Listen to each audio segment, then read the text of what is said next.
What's up, guys? Rick from DFS On Demand here with my one and done picks for the Sony Open. So if you're following along, last week was the first week of our one and done pool. It was the Century Tournament of Champions. I have 3 bullets into this one and done tournament. I spread them out with 3 guys that I was not going to use for the rest of the year. And I was just happy to bank some money and hope that one of them snapped off and finished in a top 5 or top 10. That did not happen. It was Kevin Kisner, Cam Smith, and Austin Cook. 9 holes into the event, Austin Cook was 5 under and basically punted it all away after that. But as expected from a young player, no big deal. So let's look at what our standings are in this pool here. And it's just a Google sheet.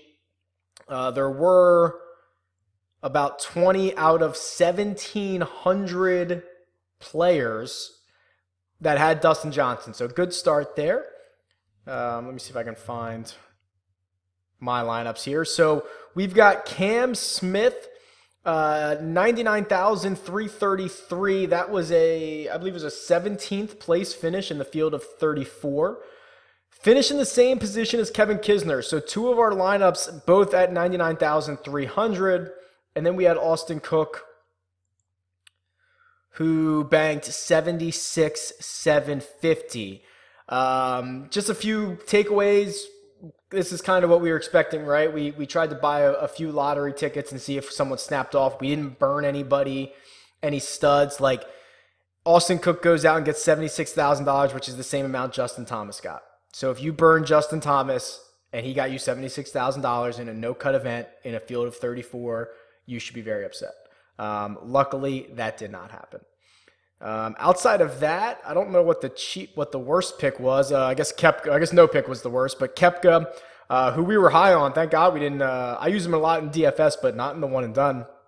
60,000. A lot of Kisner, a lot of Cam Smith. Okay. So Sony Open.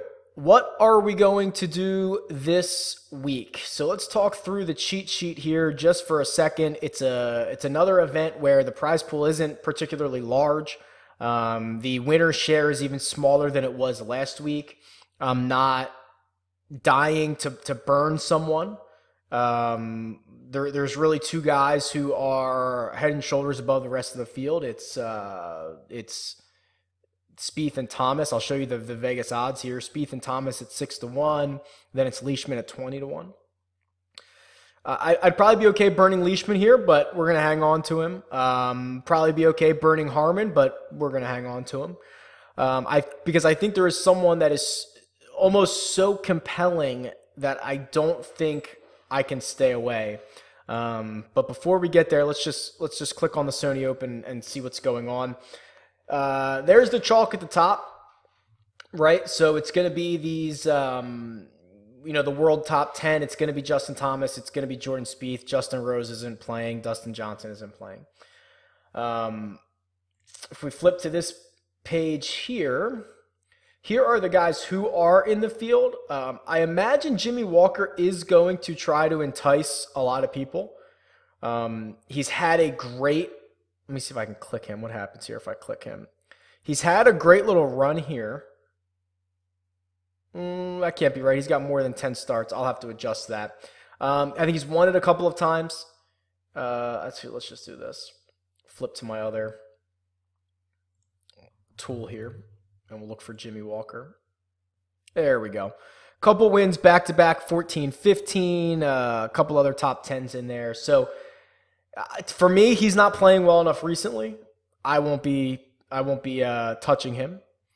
The player that I will be rostering is going to be Chez Reavie, and I'm actually going to roster him in all 3 lineups. Okay, so we're just gonna go out and buy in on Chez Reavie for a couple of reasons. Here's Reavie at 8,000. He's played a lot this swing season. He's got essentially 5 top 25s, right, in the last 5 events that he's played. Last time he played here, he had an 8th place finish. So he checks off the box of recent form, and he's shown some good course history in the past. The thing about Reavie is he played so well down the stretch last year.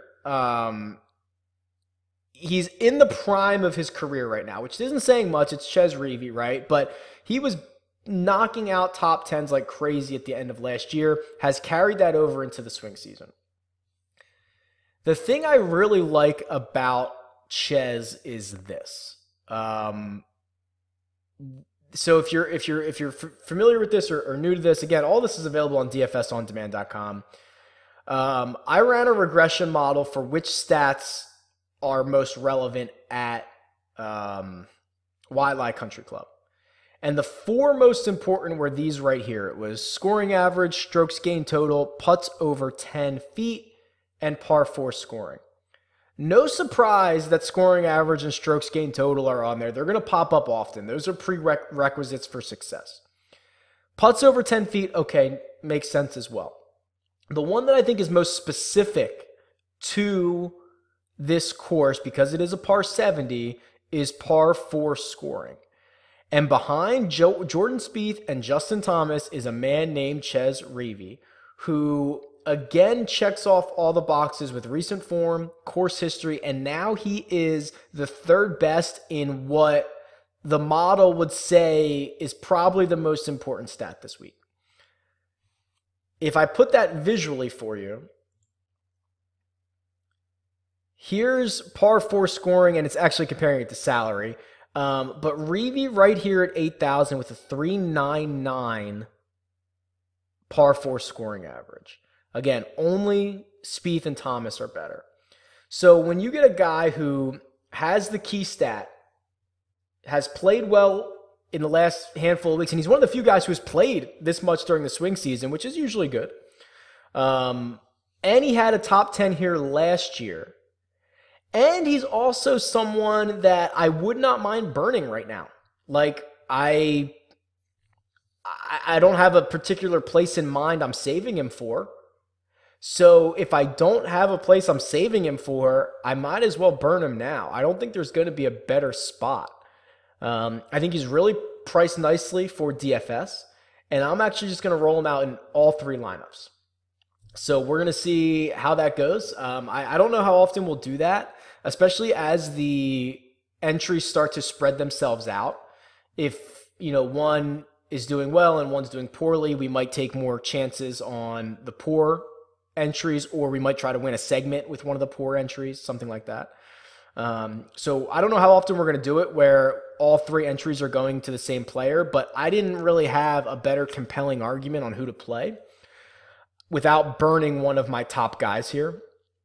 I probably could have used Kisner in one lineup or in one entry because he would have been a pretty good option, but we're just going to roll out Chez in all 3 and see what happens. So there you go. Let me know who you're playing this week. Before I do that, let me see if I can show you the payouts. So here they are. Here's the season-long payouts, 15 grand for first, and then top 5 get paid in each segment. And then here's the majors. So some pretty decent kibble to be made here. So we'll keep an eye on it for the rest of the year, and let me know who you guys are playing. Tweet me. It's at DFS On Demand, or leave a comment below. Talk to you guys soon. See ya.